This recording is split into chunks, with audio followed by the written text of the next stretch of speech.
Hello mga kaibigan, maligayang pagdating sa aking channel.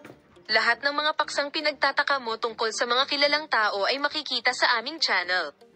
Sa wakas ay binasag ng sikat na Turkish actress na si Tuğba Büyük Üstün ang kanyang katahimikan at gumawa ng napaka-espesyal na pahayag na magpapayanig sa mundo ng magazine. Ang pahayag na ito ay sinalubong ng matinding kuryosidad at damdamin ng mga tagahanga at media. Narito ang mga detalye. Si Tuğba Büyük Üstün, isa sa pinakakilala at minamahal na aktor ng Turkey, ay naging sentro ng atensyon ng mundo ng magazine sa loob ng maraming taon.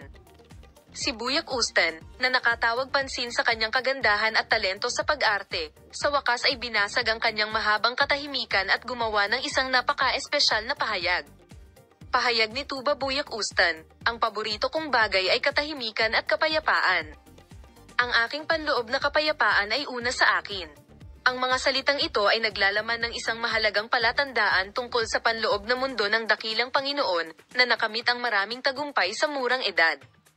Ngunit ang tila simpleng pangungusap na ito ay may mas malalim na kahulugan.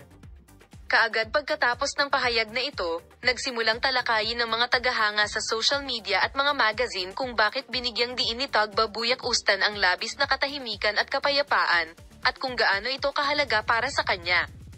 Ang pahayag na ito ay nagbangon ng mahahalagang tanong tungkol sa parehong personal na buhay at karera ng aktres.